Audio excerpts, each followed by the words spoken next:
Blessings, beloveds. Welcome back to my channel, Anastasia, Cosmic Astrologer with you. Sorry, it's been a little while since I've been on with a video. Today's video, I'm just going to do what I guess I would consider a broad perspective and introduction to the current planetary energies and particularly Uranus ingressing into Taurus, which is going to happen at the middle of this month, and also just touch on the fact that Chiron has also ingressed into a new sign, which is Aries. I think it's safe to say that the last couple of months in the sort of short term have been pretty challenging, pretty intense. As I've mentioned before, all of this year we have 5 eclipses, and those are certainly stirring things up as well.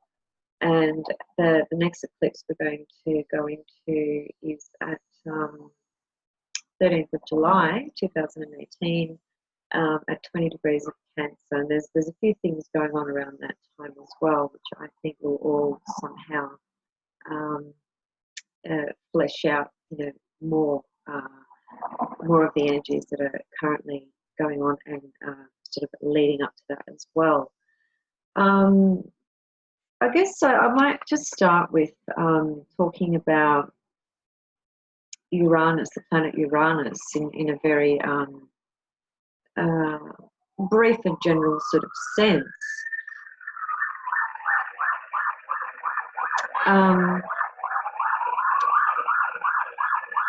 According to EA astrology, evolutionary astrology, Uranus is the planet that is associated to and connects to the experience of trauma, namely past life traumas. So that's a subject unto itself, but I just wanted to bring that in because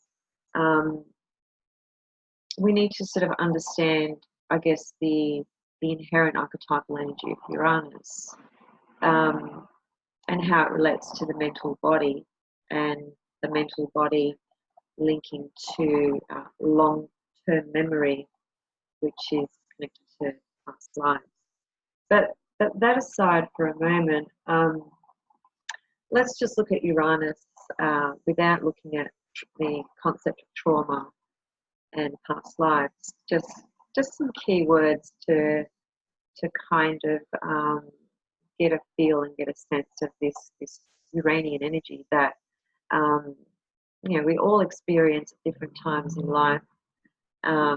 The classic one is at the age of 42, which is the midlife crisis. That's a huge passageway or transitional point for people in their life. And certainly, as Uranus transits through each sign,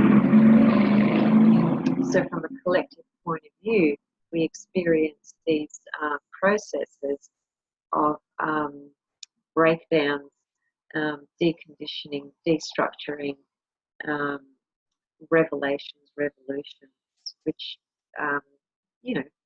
they stir things up. They stir things up a lot, quite dramatically, and can bring up a lot of crisis. But in Chinese, the word crisis translates to opportunity. So without a crisis, we can't break through things. It's kind of like we're stuck, and that's the world of Saturn. Saturn, while Saturn has this component to it, which is about building the structure of our reality, both internally and externally, it is also the planetary energy that keeps us stuck, suppressed, oppressed, repressed, and depressed. So Uranus is the opposite energy to Saturn. And even if you go back into the mythology, Uranus, Saturn, Saturn is, you could say, almost terrified of Uranus in the ways of trying to control. which is what he did to all his children, which are the planets. And as we know in the myth of Jupiter and Chiron, that, well, Jupiter was the one that, Uranus is the one that stole the fire from the gods and gave it to humanity, you know, to wake up people, make people conscious. So when we kind of look at the aspects of the myths relating to these planets, we can get a better sense of their inherent archetypal expression and energy. So Saturn is about structure and control, and Uranus is about breaking all structures, all systems, and deconditioning, so freeing us up, you know, revolutionizing our consciousness, our mind, you know, our mental body, and our experience, you know, through this human form.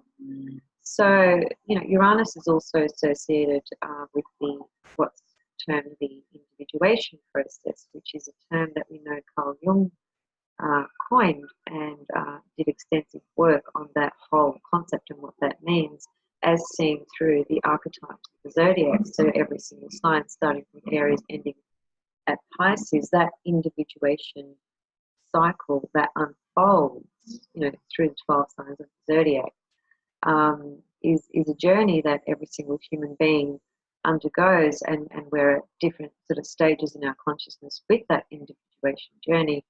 But it is Uranus in the chart that really reflects a lot of that individuation process, and also the 11th house in the sign Aquarius. And according to EA, you know, the 11th house, the sign Aquarius, planets ruling your 11th house, the planet Uranus, are all what you would actually look at to get a sense of what past life traumas one might have endured or experienced, and how that somehow transfers or relates to the current life, and you know what sort of fears or phobias or anxieties you could say are sort of lying dormant within us as a result of this past life trauma. That's going a little bit off track, because that's, as I said, you know, that's a whole subject unto itself, and that could be hours of discussion, really. So just getting back to Uranus and the archetypal energy, you know, it's very important at the moment because Uranus is about to ingress into the sign of Taurus. So for the last 8 years or so, we've had Uranus in the sign of Aries, and on the 15th of May, which is 2 weeks away from today or thereabouts, we're going to see Uranus move into the sign of Taurus, where it will remain basically until April 2026. So, you know, look, there's a lot of different sort of perceptions on what this could mean, you know, both collectively and individually. But then, of course, there is the foundation and the base of what we use when we understand astrology, of what we use to kind of get a picture and get a feel of what this Uranus and Taurus might be. So some keywords for Uranus that I just wanted to share with you, which you may or may not be familiar with, quite apart from the individuation process, which is all about Uranus. And if I can just also bring your attention to Uranus, which rules the 11th house, which is the Aquarius house. The direct opposite point to the 11th house is the 5th house, the Leo house. So if we think about the individuation process in the cycle of the archetypes beginning at Aries and finishing at Pisces, you know, when Aries is the birth of all things, and as that individuation process unfolds, by the time we get to Leo, we have the fully formed ego, or inflated ego, you could say, in the sign of Leo in the 5th house. It's the ultimate self-expression of who we are. And the opposite sign being Aquarius is the energy that carries the more expanded understanding of consciousness and being conscious, and the collective, and being in tune with the world at large, socially on a number of different levels, and being concerned with humanity, and interested in, sort of bringing people together, as opposed to just being all for themselves. Uranus is a sign that they're a people person. So, sorry, Aquarius is a sign of being a people person. So they are the people that connect to the larger groups of society. Whereas Leo, directly opposite Aquarius, is standing there for themselves. It's the full expression of the ego. Before it gets to the sixth house, which is Virgo, which is where the process of ego denial begins. And then we experience ego death in the Scorpio house, and ego surrender in the Pisces house. So there's this process unfolding of the human being, the individuation process, as seen through the 12 signs of the zodiac. Okay, so just going back to some keywords for Uranus. So Uranus is the individuation process. It's deconditioning form. So think about Saturn as the world of form, the world of structure, your foundations, your groundwork, your backbone, so to speak. Or Uranus is the opposite to that. It's the breaking down of all those structures and that conditioning that's been imprinted into our psyche, from the time we're born, or even pre-birth, you could say. So it's Uranus comes in and starts to decondition the conditioning components to our psyche and to our life. So Saturn holds us back, Uranus sets us free, to put it quite simply. Uranus's energy can be quite disruptive because it's erratic, it's unpredictable, it's unexpected, it's sudden. It shakes the core of the foundations that we, hold on to for fear of not feeling in control. Uranus is not about control. Saturn is about control. So ultimately, through this, on a positive level, through the disruption that can occur, or the crisis that can occur, I say crisis because it can be an initial shock. That's another really good word for Uranus energy. When we are shocked in life in some kind of way, that's always a Uranian type of experience. So personalities that you see out there in the world that are really sort of quirky and different and unusual and love to shock people through their way of life or their behaviours and so forth, are very Aquarian, Uranian type figures, personality types. Having breakthroughs, sort of intuitive mental breakthroughs, sudden insights, groundbreaking ideas, revolutionary, innovative, that's all Uranus type energy. So, Saturn represses everything and Uranus opens it all up. And because Uranus has access to this right brain, higher mind, intuition, it's possible that when we have a Uranian transit, so Uranus transiting the chart somewhere, which of course it will be for all of us, when Uranus enters a particular zone in your birth chart, so a particular house, it's essentially going to spend at least 7 years in that house. So, that cycle of Uranus being in that sign and in that house is going to deconstruct, decondition whatever it is you've been holding sort of together in that area of life. And that can be quite shocking and quite upsetting because the majority of people who feel, are grounded and settled and have their life in control,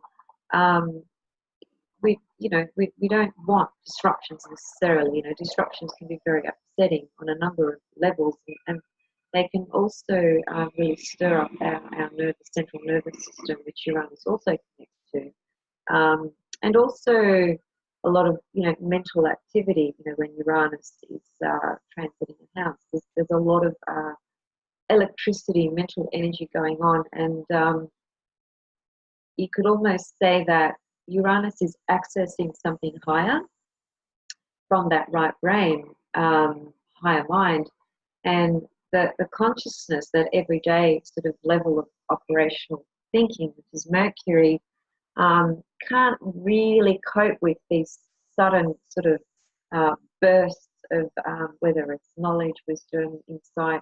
It can just be too much, and just feel that your mind is kind of, it's just a very overwhelming experience. It can make one feel like they're having a mental breakdown, as it were. It's pretty intense energy, Uranus, even though I say intense, I don't know if that's the right word, because intense would be more Scorpio, Pluto. But it is an energy that really electrifies things, the electricity. It shakes everything up, it's the surprise element in life. It just shocks you. It shocks you out of your comfort zone, and out of the little world that you've created through Saturn's eyes and waves. So there's some of the keywords for the archetypal energy of Uranus. But there are only a few. There's literally hundreds we could talk about. But I just wanted to start to kind of set the stage for what Uranus is going to bring, as it enters the sign of Taurus, which, as I said, is on the 15th of May. If I'm not looking at you through the camera, I apologize. I keep looking down because I'm not used to, I'm actually using Zoom to record today for the first time. And it feels like this is a much better way to do my recording. So hopefully this will also translate through in a clearer way, in an audio sense and a visual sense for you guys that do end up watching this video. Okay. So wherever Uranus is transiting for you at the moment, which is wherever you have Aries in your chart, but the next sign after Aries is Taurus, and so really what you need to be looking at for the next 7-8 years is where is Taurus in the chart. So that area of your life is going to undergo an incredible process of deconstruction. And whilst it originally emerges as a sense of disrupting your world and perhaps creating a bit of chaos, ultimately the intention is to free you, to liberate you, because the structures of Saturn, which are useful while they're getting created, are also what can make us be repressed and limited as well. So our freedom can be felt as though it's really taken away when we're really entrenched by Saturn's energy. I want to give an example that I read in one of Jeffrey Wolf Green's books, which I thought was a great example, because I know that there would be a lot of people that would relate to this, and it does have to do with one's sexuality. So there was an example of a person having a Mars-Neptune aspect in their chart, which can manifest, doesn't have to always, but can manifest as the desire to want to explore the same sex experience in a partnership. And by their conventional life and world, they're operating on the level of being a heterosexual.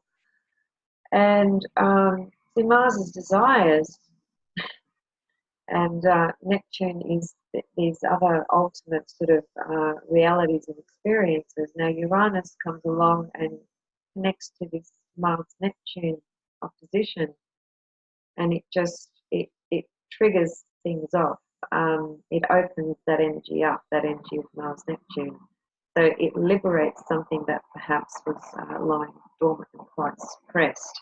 That's just one example. So anyway, as it does that, you know, the person has, it can go one of two ways really. They can feel incredible, strong sexual urges to explore and experiment and evolve and grow through that in whatever kind of way it is for that person. It's a very intensified sort of energy when Uranus comes along and hits aspects to Mars. And or it can be, you know, that person channels that energy, that sexual energy, that desire Mars into something completely different. So there's a shutdown of the sexual energy actually, because the focus, the energy gets channeled into something else altogether. But whatever the case, there's going to be some stimulation, some sense of wanting to kind of be free and explore different kinds of experiences. So wherever Uranus is transiting in your chart at the moment, be prepared that, you know, that this part of your life is going to undergo a complete shake-up, you know, and you can't control it. It's a destabilizing energy, essentially, Uranus. But for the purposes of breaking all the old structures that perhaps keep us limited, both internally and externally as well. When Uranus comes along, and whether it's aspecting some planets in chart, which it will be, and the house that it's transiting in, it's ultimately through that experience you will at the end of it perhaps, or you will have glimpses of this throughout the 7-year period, giant leaps of growth. Basically, it's a very powerful energy for evolution,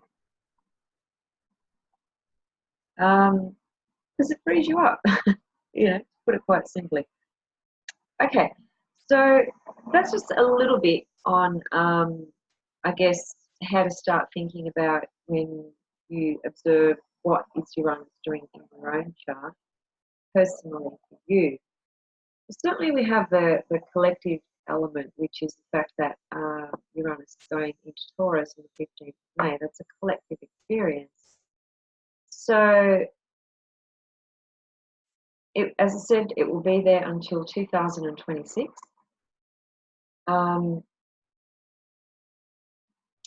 On the 18th of April, we had Chiron ingress into Aries. That's a massive, massive shift of energy and a new cycle that was born.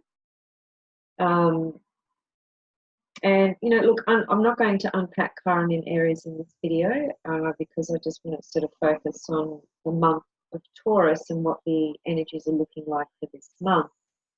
And Chiron in Aries is a separate issue, but it's relevant in the sense of that's another sort of turning point, new cycle that's begun more or less just before we went into the month of Taurus. Because it happened on the 18th of April, and 20th of April is when the sun goes into Taurus.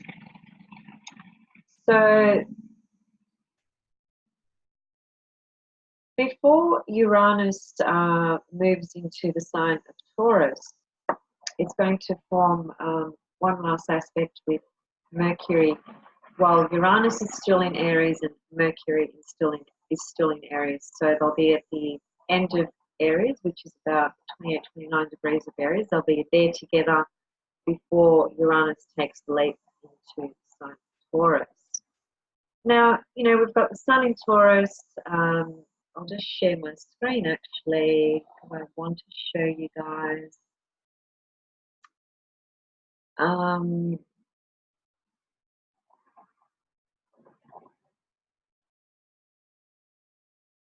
Okay, so here is the chart for the Uranus ingress into Taurus,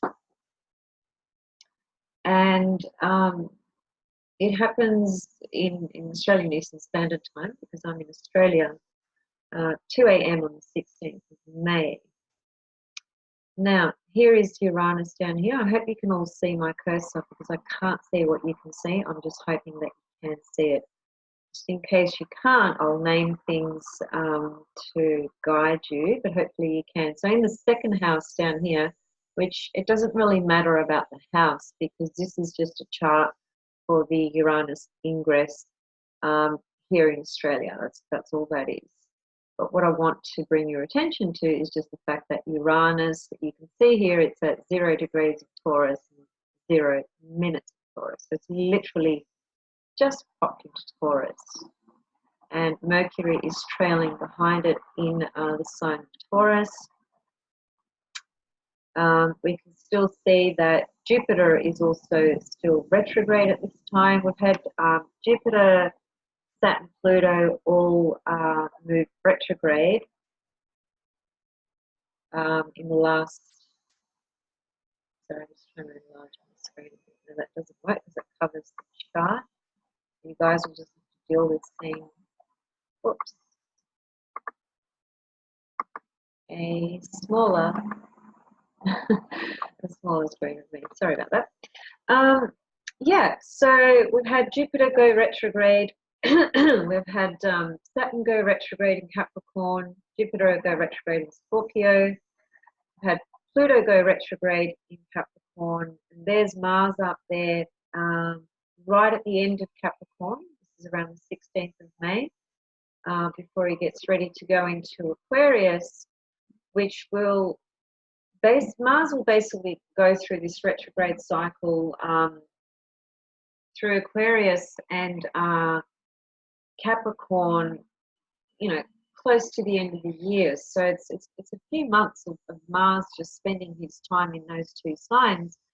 But when he's in Aquarius, what he's going to do is he's going to form a square to Uranus. So for the next few months, we're going to experience, Mars just having ingress into Taurus, and it will form a square to Mars in Aquarius when it gets there, and that square will happen 3 times. So it'll be 3 very specific dates. That's adding quite a bit of tension to the Mars Uranus energy on a collective level, because Mars will be in Aquarius and Uranus is in Taurus down here, and Uranus and Aquarius and Taurus are both fixed signs. So there's a fixed nature, obviously, a stubbornness. Taurus is about our values, our money, our material world, and Aquarius is about our ideas. So Aquarius is that fixed sort of nature in the world of ideas and concepts, but on a grander scale, not like a Mercury Gemini type mind. Sorry, my mind is actually a little bit overwhelmed today. So if I'm pronouncing a few words here and there a little bit, out of order, just bear with me. My mind has felt really kind of buzzing and floating and electrified all at the same time. We've just actually come out, sorry, I'm digressing, I know. We've just come out of the full moon in Scorpio, and I personally found that a really overwhelming, intense experience. It was a releasing and a purging, but it was incredibly intense. And I just want to point out that while we have up here Mars in Capricorn, Pluto in Capricorn, that's the black moon Lilith is in Capricorn as well, and Saturn is in Capricorn, and that's Vesta trailing behind. But Vesta is she hasn't quite caught up to all this energy up here yet, so we'll just leave her out. But I would like to mention that this full moon in Scorpio carried with it a lot of this intense energy with Mars, Pluto, Saturn, and black moon. Just the black moon alone, Lilith, conjunct Pluto, and when Mars was conjunct her, just like a few days ago, a very, very, very intense experience, all relating to the issues of power, self-empowerment, or abuse of power, and yeah, just a very strong dynamic energy. And for me personally, all this stuff sitting in my 12th house. So because I have Mars in Capricorn in my 12th house, so I had a Mars return, in other words, and I've got Pluto on my Mars, Mars return, Lilith on my Mars, and Saturn will get to my Mars as well. That's, can't say I'm thrilled about that, but it is what it is. Anyway, that I'm just describing that because for me, that actually really, really speaks volumes for how I'm feeling at the moment. Anyway, okie dokie. Back to the chart. So, as you can see here, we've got Chiron in Aries, which, as I said, it ingressed in there on the 18th of April. So that wasn't that long ago. That was, a week and a half ago, 2 weeks, whatever. Whole new cycle beginning there. Crisis in identity. Who are you? Who am I? Aries. Who am I? And a lot of the energy around that Chiron in Aries is about having that confidence and courage to actually express your identity and not feel sort of ashamed to be whoever you are, whoever that may be. Chiron in Aries in the birth chart can pretty much relate to having grown up in a family or an environment where you just simply couldn't be yourself. Because maybe one parent or both parents,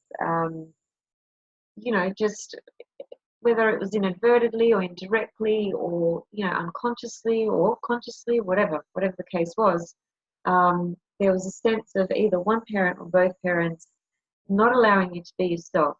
So there's a real sort of crisis in just being who you are, and therefore living your life by mirroring others a lot, because you find yourself in others. 7th house, Aries, 1st house, 7th house, Libra. So there's this sense of, well, who am I? Where do I belong? Where do I stand in my own self? My own right to express myself and be who I am, and so forth. Just very simply, because I said I wasn't going to unpack Chiron in Aries in this video, and I won't, but I just wanted to touch on that because that is a very crucial shift in energy patterns and consciousness and evolution while we have Chiron in Aries, for the next quite a few years actually.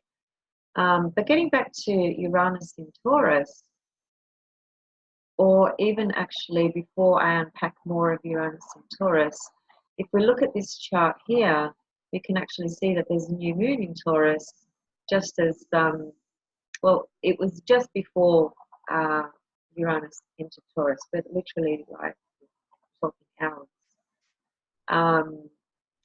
just a few hours beforehand, in other words. So,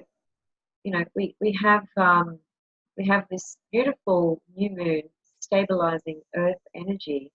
It's very grounding and very healing as well, and can enable us, I guess, to start at that point, to sort of really implement and ground some energies that are sustainable, that can help us kind of, take each step as it comes, so to speak. Because Taurus slows things right down. We've just had the month of Aries where everything was kind of go, go, go, go, go.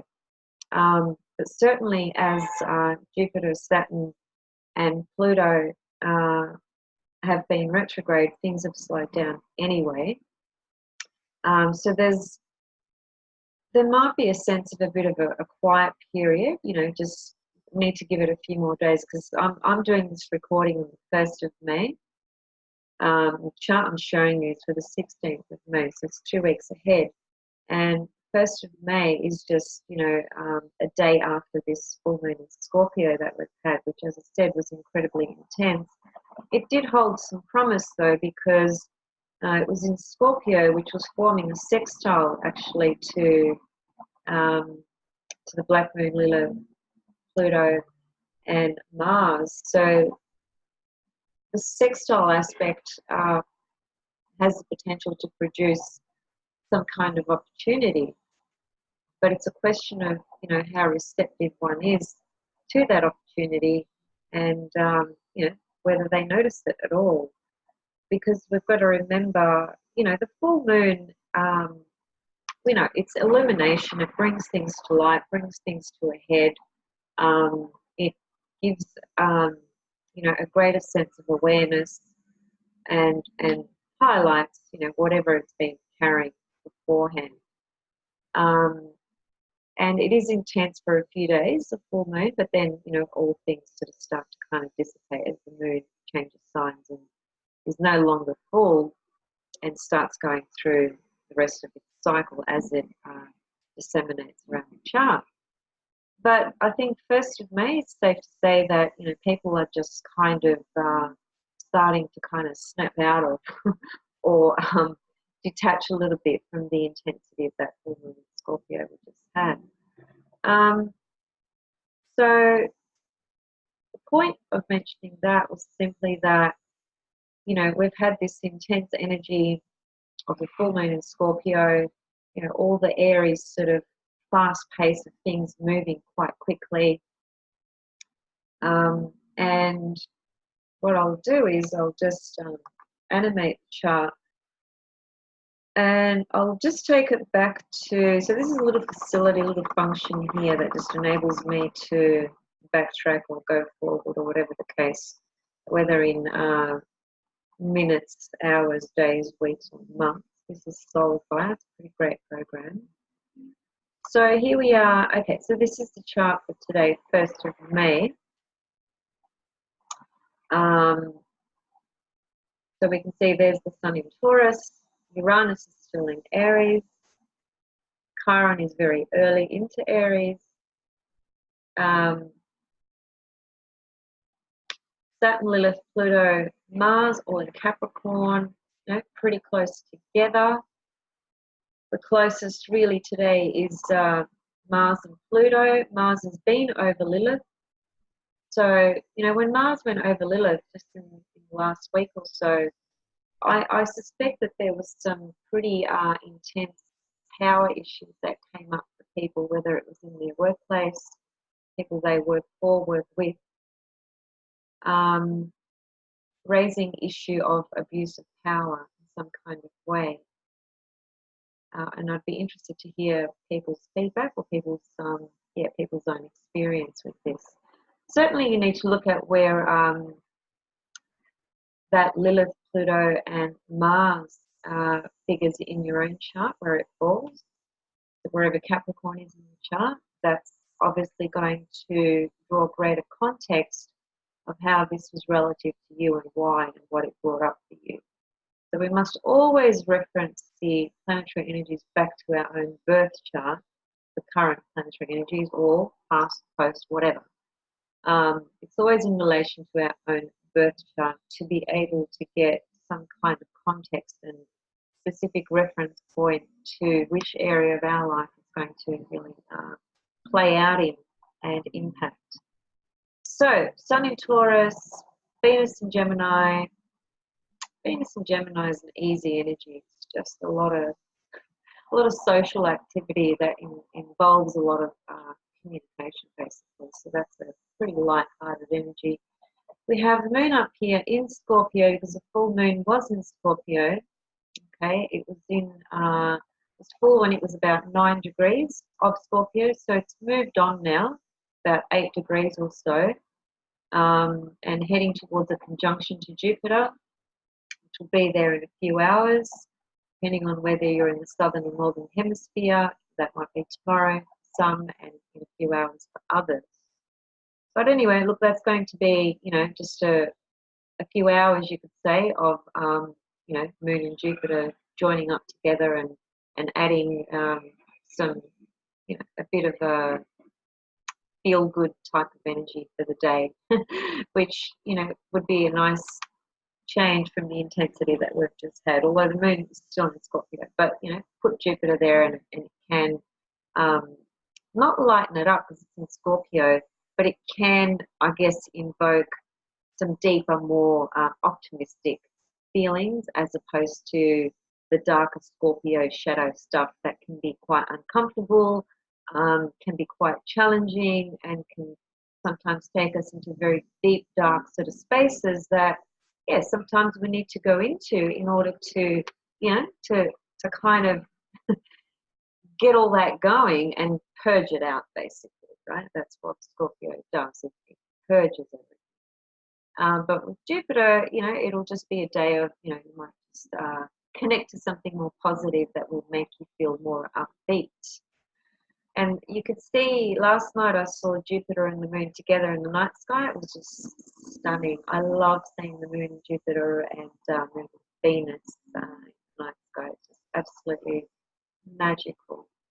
So getting back to the energies at the moment, the Sun in Taurus is definitely, you know, slowing things down a bit for, you know, for the next couple of weeks. But that's kind of like a bit of a background, I guess you could say, not background, but a faster sort of process of energy just kind of moving through, because as we know, you know, the Sun goes through all the signs in a year, right? So, you know, we've got the Sun in a sign for about 1 month. It's not a really long time, but it's long enough to kind of stimulate things and reorientate things, and, you know, reorientate energy and shift things and shift energy and shift focus and so forth. Certainly when the Sun's in Taurus, we all just want to relax and eat and sleep and have lots of sex, maybe. I don't know. Anyway, it's, you know, Taurus is the physical senses, okay? So it is very much about sexuality. It is very much about food. It is very much about comfort. And of course, it's about the material world and so forth as well. So, you know, Sun in Taurus, it's kind of like downtime. Let's just slow things down a bit, because we've been moving quite intensely. We've been moving quite fast. So I think the Sun in Taurus will give us all that opportunity to just kind of slow down and take a breather. Certainly that's the energy that's you know, floating around, so to speak. So it's just a question of what you decide to do with this energy, how this energy might enable you to maybe, you know, take a step back and just slow down a bit and relax and take some rest. Given that we've had a lot of intense energies speeding things up, and I mean, I know, you know, even just speaking to people, whether it's colleagues or whether it's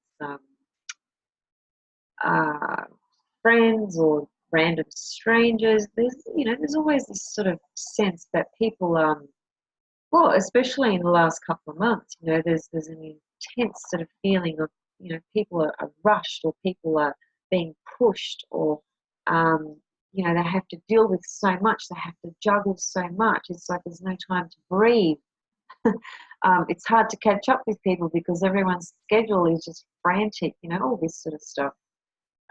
Admittedly, that is a true sort of mirror reflection of the Western kind of material, busy world, but fact is, the majority of people do live in that.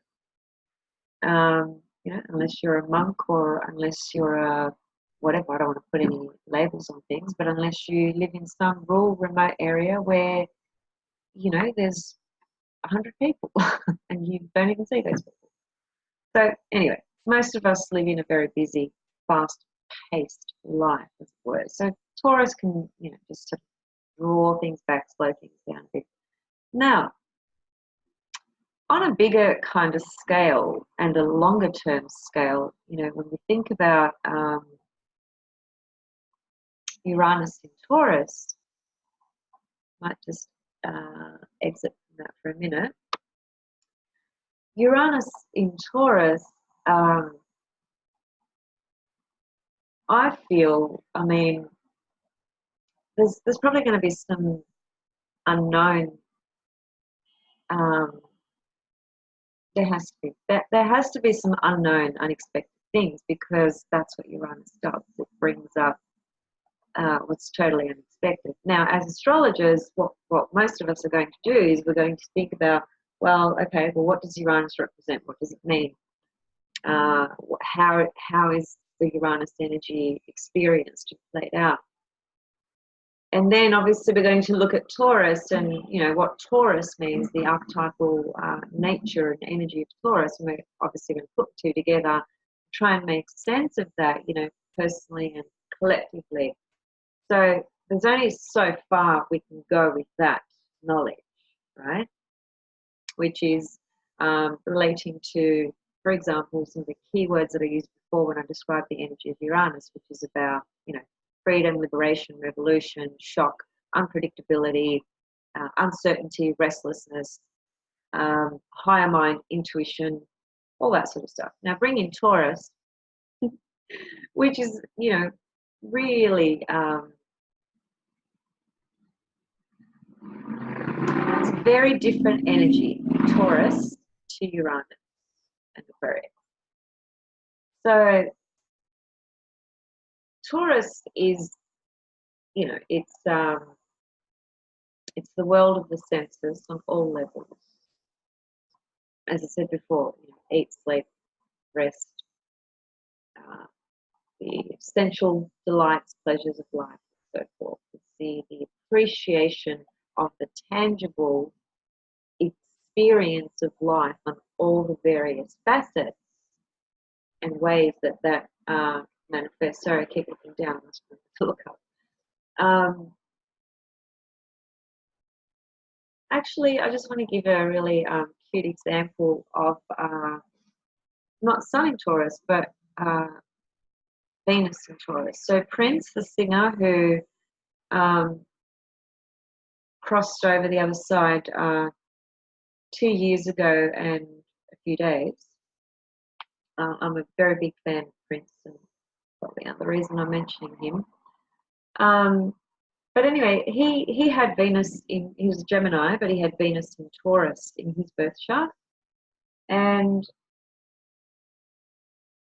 I'm pretty sure, you know, whether you like his fashion sense or not is irrelevant, because he was, you know, very different. He was very androgynous, really, wasn't he?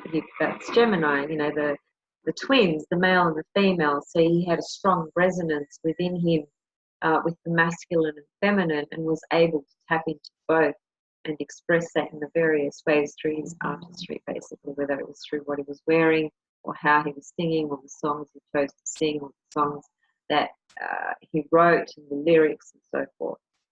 But his Venus in Taurus can be seen in his clothes. You know, if you look at his wardrobe through the years, as I said, you know, whether you like his style or not doesn't really matter. But what matters is that the quality of everything he wore was just magnificent. You know, you look at the suits that he wore, the hats, the ties, the colours, the texture, the fabric. You know, it just had this beautiful Venusian style and quality and element about it, and that's Venus in Taurus, quite apart from his beautiful voice and his capacity to play all those instruments and so forth.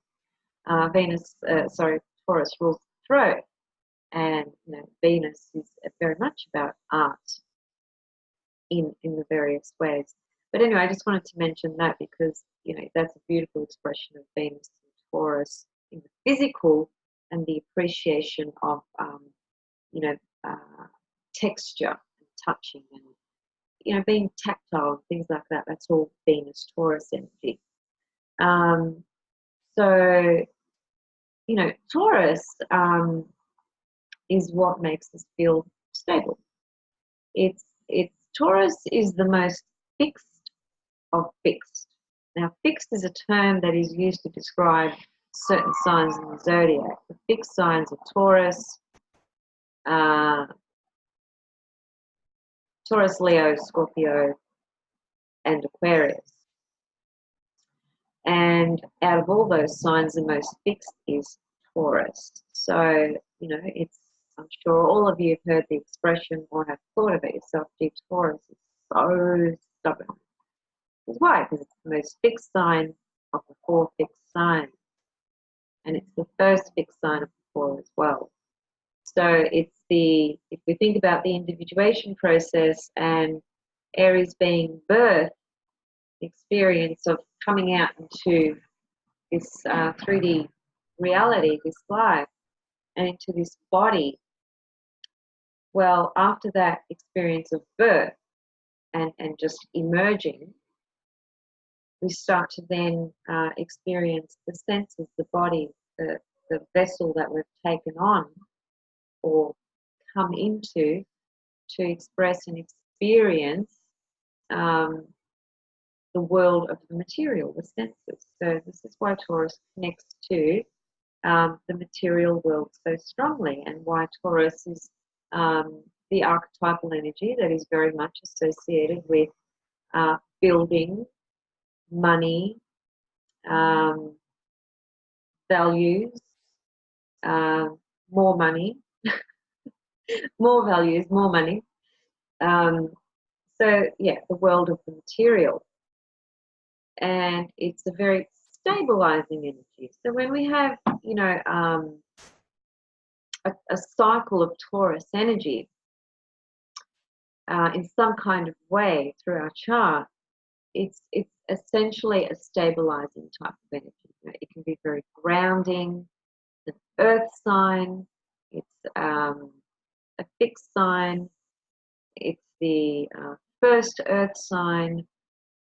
So all these attributes, all these aspects to its archetypal energy all point to this grounding, earthly, stabilizing energy that seeks to sustain itself.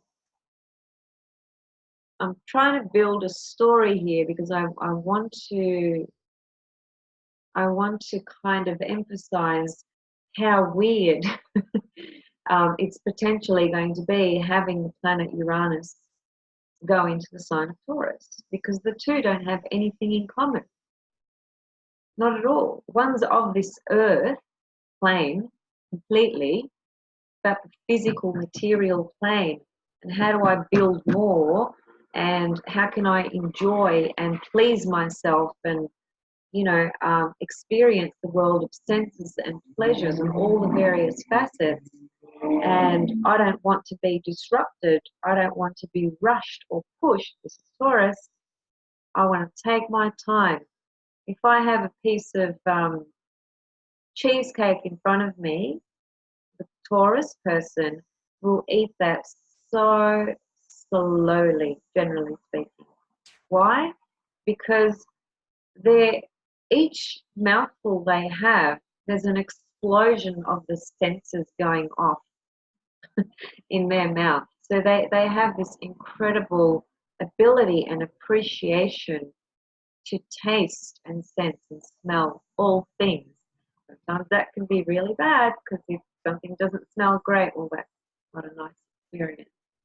But what I'm getting at is that Taurus takes their time about everything, because they have incredibly activated senses in the body. Now, Uranus is about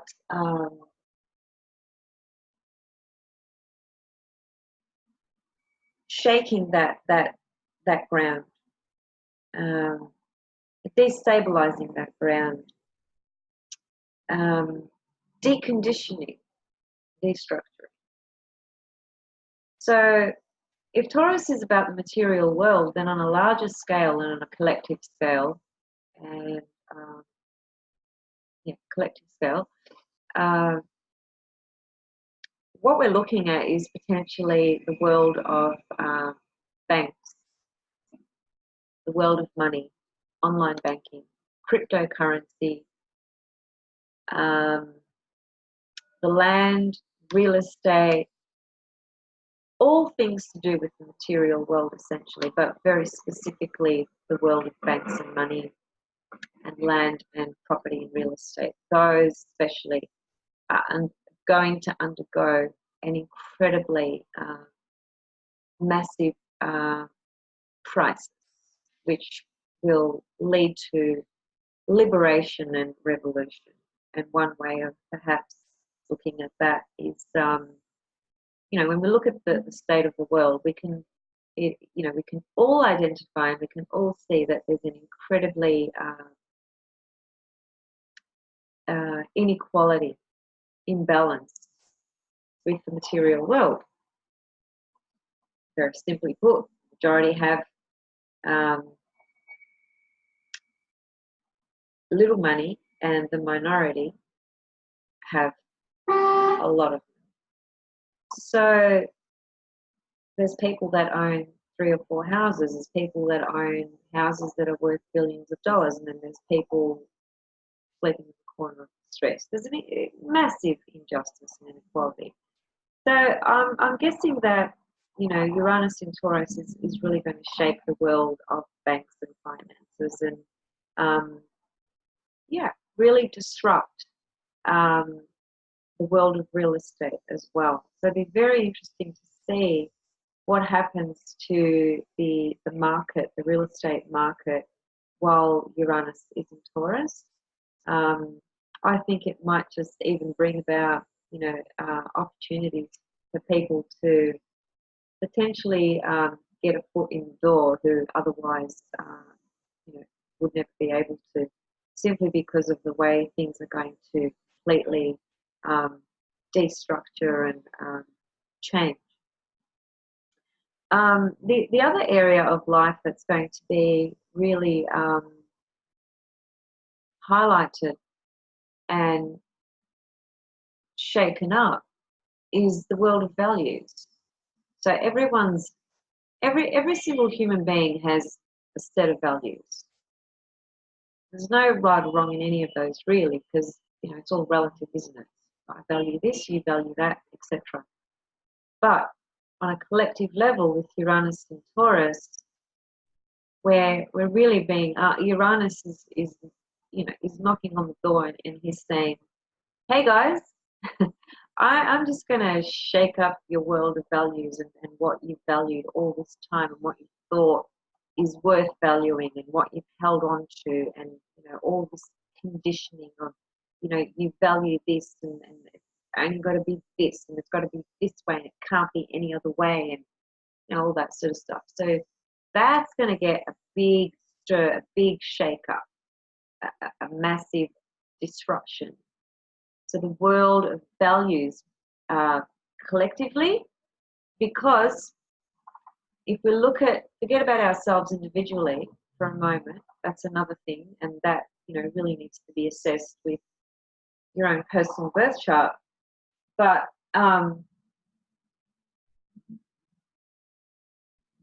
if we think about what the majority of people, you could say, maybe majority is not fair to say the majority, but I'll just to keep things simple. The majority of people in life, you know, value this external experience and gratification, right? So value is put on people's external aesthetic beauty, you know, how much money they've got in the bank, how many houses they've got, what sort of car they have, you know, who they're mingling with on that sort of pretentious fake social level, all that bullshit. And then, you know, that transfers through to our kids. You know, I don't have children myself personally, but I know people that do. And you can just see, you know, people are so caught up in having to have to look a certain way and having to have to wear a certain stupid label, and, you know, this whole identity with the ego being inflamed through the material world. That's basically what I'm trying to say. So much value and importance goes on this crabby stuff that is A, not permanent, B, generally not sustainable, and C, totally fucking potential. So that's not to take away from the appreciation of the things in life that have quality. Let's just get perspective here. I'm talking about the imbalance of value, that basically an enormous amount of value is given to the external material world and very little emphasis, value, understanding, appreciation, or acceptance is given to the internal world, right? So clearly there's an imbalance. And I think with Uranus in Taurus, what we can expect to see is a shake-up of, you know, what are people really valuing about themselves and about this life. And yeah, Uranus is going to be in Taurus, so it's looking at your whole Taurian value system that you have. So, and that's for all of us. I mean, me as well, you know, all of us, every single one of us are going to undergo some kind of transition and shift and awakening, because Uranus is the awakener. He is the one that comes along, and it's kind of like electricity goes off in your brain, your right brain, and you wake up truth. You wake up to more truths, and you revolutionize your value system. That would be the best case scenario, because really the way of the world and the way it has been for quite some time, it's really out of balance, you know, with what everyone is valuing and what everyone is neglecting. So that's my sense of Uranus in Taurus. Very important shift and change in the monetary world, banks, cryptocurrency, real estate, property, and on a very personal level, our whole value system must shift. Our consciousness must shift, and it must start with what we value, you know, in ourselves and in life. We cannot, I mean, the old saying, we can't change anything out there until we change our consciousness, our perception, you know, of how we see things, how we understand things, and so forth. So get ready for some incredibly powerful changes to start to emerge with Uranus in Taurus on some very powerful levels, because we're talking about the material world going through massive disruption, crisis, crashes, breakthroughs, breakdowns, deconditioning, destructuring, all value systems, you know, everything's going to get shaken up. And personally, I find that super exciting. I can't wait. Like I love the feel of that. I love that energy, probably because I'm a double Aquarius and I've got Uranus aspecting my ascendant and my moon.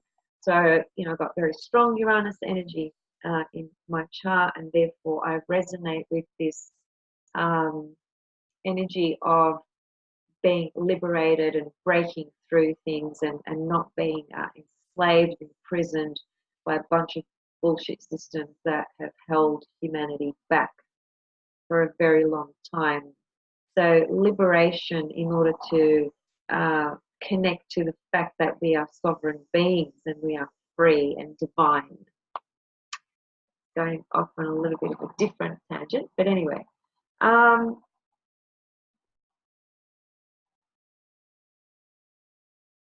The square that Mars and Uranus make over the next few months, I think that's going to really kind of shake things up as well.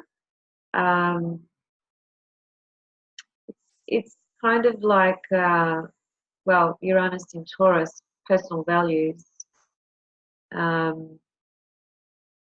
Mars will be in Aquarius when this square happens. So it's about an aspect of our individuation process. So it's about values, personal values versus humanity, and what's better for the for the larger, you know, sort of purpose. Taurus, you know, it's very selfish. It's very me. It's very you know, I just want to be comfortable. I just want to be left alone, and I want to be comfortable in my comfortable car and my comfortable couch, and I don't want to be disrupted in any kind of way. But Mars is a very, you know, it's a dynamic, aggressive energy at times. And it's, you know, Mars and Uranus can both really shake things up, which they will. So I expect some events to be occurring, you know, over the next few months, emphasizing more about this Uranus and Taurus and these values that we hold, these very personal, sort of selfish values, and how we need to, you know, break through and break new ground, and, you know, really start kind of uniting as well, you know, because there's a lot of sense of separation. It's all about the ego, of course. And we also have the solar eclipse coming up on the 13th of July, which is at 20 degrees of Cancer. So I think, you know, that's going to obviously, that's already, the energy of that's already started. I did a video on how that particular eclipse impacted the Australian national cricket team, and, you know, the fall from grace that happened to those guys, all resulting from this solar eclipse that hit 3 of these individuals' birth charts very strongly. Quite fascinating. But anyway, look, the solar eclipse, family stuff, Cancer.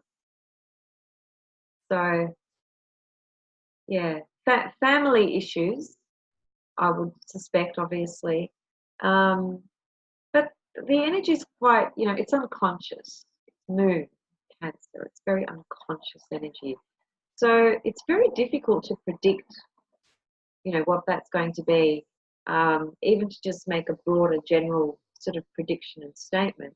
But what I do know for sure is that solar eclipses, when they hit hard. They're not an easy time.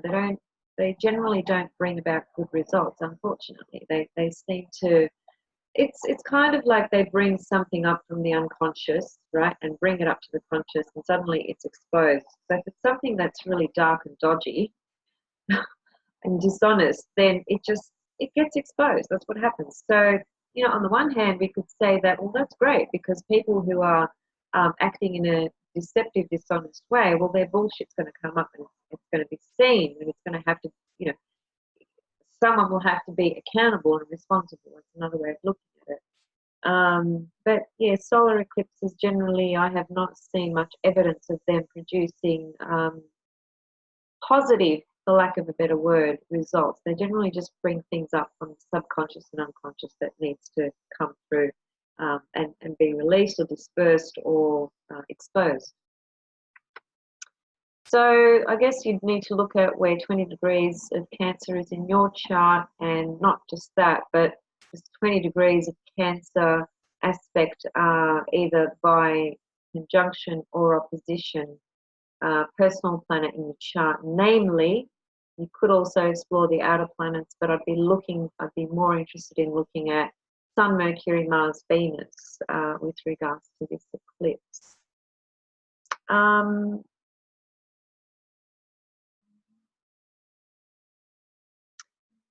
Okay, so as I said, you know, Pluto is retrograde, Saturn is retrograde, Jupiter is retrograde, Chiron has ingress into Aries, Uranus will ingress into Taurus. There's a lot of big changes. And, you know, let's think about this. Chiron in Aries, Uranus in Taurus, these are the baby signs. These are at the beginning of the zodiac. So the sense, like intuitively, that I get about that is that, you know, we've reached a point in time and history and in our consciousness where we again now must really release, heal, work through the the earlier components, or the earlier, what am I trying to say?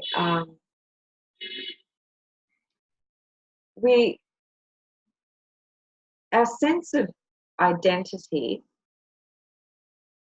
our sense of identity, which is Aries, who we think we are, and our whole value system, Taurus, Chiron in Aries, Uranus in Taurus, those two components in our psyche are going to go through an incredibly powerful shift and change.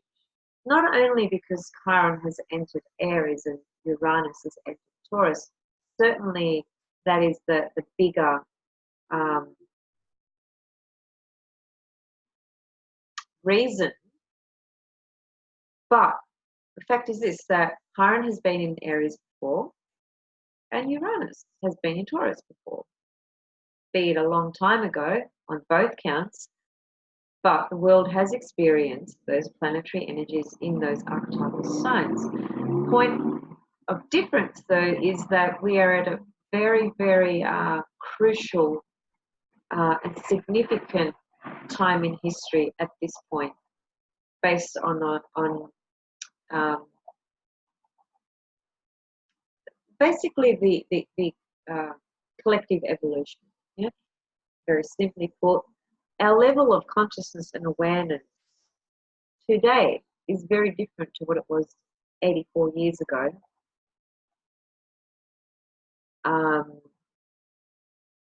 Or 51 years ago even.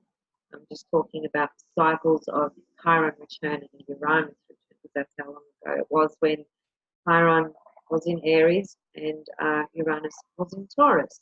Life was very different 50 years ago, and life was very different 84 years ago. So we need to always, we need to understand that. We need to bring that into context. I don't think, as much as it appears that things are, on the one hand, incredibly dark, and it's like there's a crisis in consciousness. The world's just gone so out of balance, so out of whack with the greed of the ego, the external gratification. It's so out of sync that we've reached the climax, you could say, and we're at a point where this really now needs to be addressed on massive scales, because the earth is shifting and changing on a number of levels.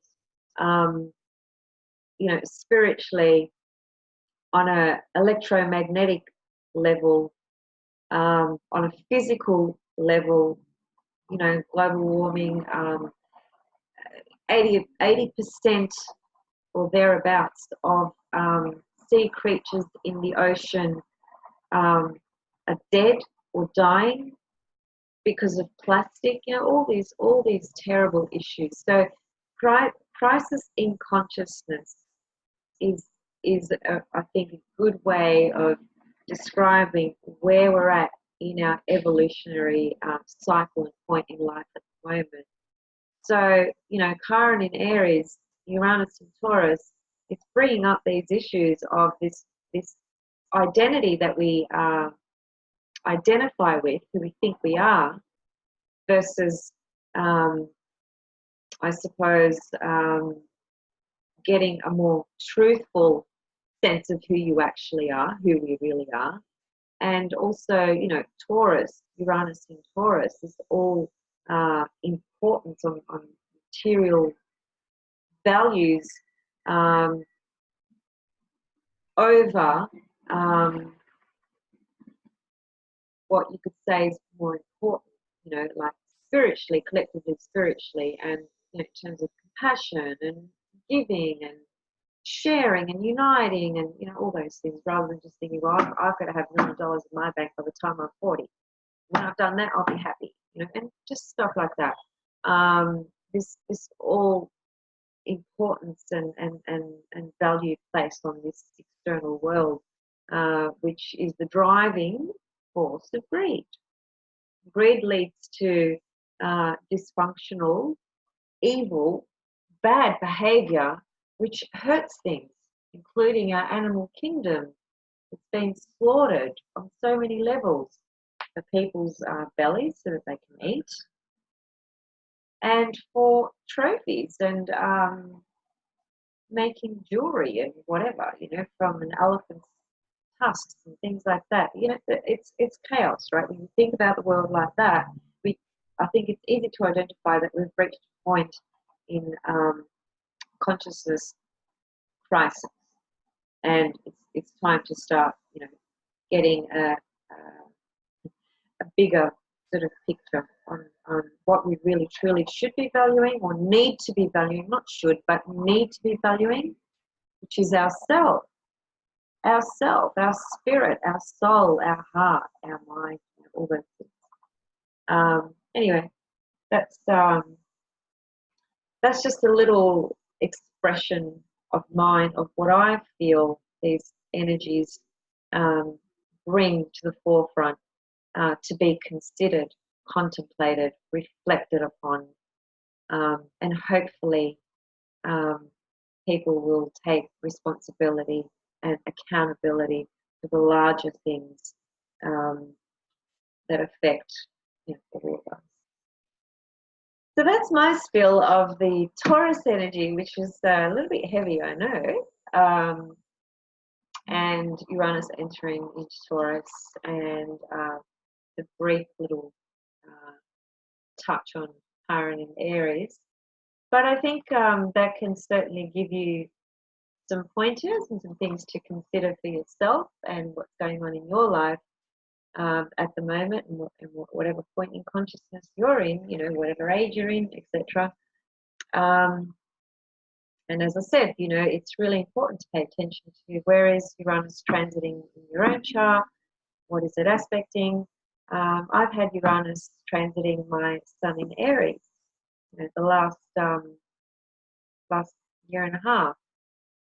So, that's been a very interesting journey for me.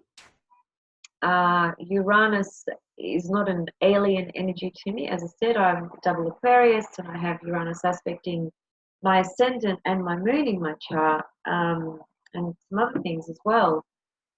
So the Uranian sort of energy doesn't shock me. In fact, I've been told that I shock people in the way I am sometimes. So Uranus transiting my sun didn't bring about factors that shocked my life.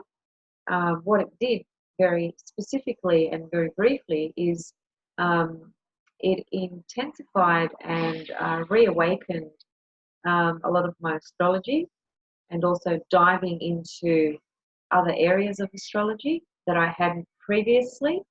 Also expanding on astrology in different ways at this point, the last 18 months, 2 years. It's also meant feeling quite restless, and I've thought about leaving Australia and migrating to another country. I've thought about just leaving the current home that I live in and moving into another home. There has been an underlying restlessness on that level. And the reason I mentioned home and migration and things like that is because the sun in my house in Aries is in my 4th house. So it's in my home life, and here I am doing astrology from home, doing readings from home, teaching from home, doing these videos from home. Everything is from my home. That's my sun in the 4th house. And I quite like that, but there's just a sense of wanting to explore and expand further in terms of the land I live in at the moment. So that's partially, a way it's played out for me. And for all you Aries out there, well, depends what degree the sun in Aries is. Certainly over the last 7-8 years, while Uranus has been in Aries, all the Aries people have experienced at some point in that 7-8 year cycle where they've had about a year or a year and a half of Uranus impacting their sun by conjunction. That reminds me, actually, I just wanted to mention as well, For those of you who, while Uranus ingresses into Taurus, so those of you who have any of the inner planets at the beginning of Taurus, let's say, so Sun, Moon, Mercury, Venus, Mars, if you have any of those planets at 0, 1, 2, 3, 4, 5 degrees, 6 degrees of Taurus, then the next year and a half you're looking at Uranus being conjunct any of those planets for you, which is massive. It's a massive transit. And those of you who have planets in early Scorpio, anywhere from 0 degrees up to 5, 6 degrees of Scorpio, then you'll experience Uranus opposite any of those planets, Sun, Moon, Mercury, Venus, Mars. And if you have any planets early Aquarius, I've got early Aquarius ascendant, that's why I just laughed. It just occurred to me right now. There you go. Sudden boom boom. Uranus is going to be squaring my ascendant descendant axis. So that's going to be an interesting experience. So for those of you who have planets in early degrees of Aquarius, 0 to 6 degrees, let's say, Uranus will be squaring any of those planets, Sun, Moon, Mercury, Venus, Mars. That's really important. It'll be a triple transit because the Uranus transit is always quite long, about a year and a half, thereabouts, and usually has what we call 3 hits or triple transit, 3 very distinct dates where Mars will be in an exact position in the zodiac with another planet forming square conjunction or opposition at an exact moment, which happens 3 distinct times. And those dates are very important, by the way, for triggering, shifting things, bringing things up. Okay, so, and naturally those of you who have, Taurus, Scorpio, Aquarius in the later degrees, so the second, what they call decan, which is just 10 degrees to 20 degrees of either Taurus, Scorpio, or Aquarius, or the last decan, which is 20 to 30 degrees of Taurus, Scorpio, or Aquarius. For the next 7-8 years, all Taurians, Scorpios, and Aquarians, at some stage, depending on what degrees your Sun, Moon, Mercury, Venus, or Mars is in, you will experience a Uranus transit either via conjunction, square, or opposition. Very important transit. Have a look at it yourself and see what's going on. Alternatively, you can contact me and have a reading with me if you wish about that or anything else. Please feel free to contact me through my Facebook page, or you can send me a direct email. My email address is listed in this YouTube channel as well. Okay, guys, I hope this video was interesting for you and also touched on some things that may have stimulated some thought processes for you, reflection on things. So yeah, happy Uranus in Taurus and happy Chiron in Aries. And happy new moon that's coming up soon, in about 2 weeks' time. Beautiful new moon in Taurus. That's got to be lovely, I think. But yeah, look, it is a time of big changes, guys. So we all need to do our best in whatever we participate in and engage in, not just for ourselves but for the purposes of humanity, really. Okay, I'm going to stop recording. Thank you so much for watching. Namaste, blessings and love to all, and please feel free to contact me for a reading, or if you have any questions, please leave them below, and I always do my best to answer all questions. Thanks, guys. Bye. Love.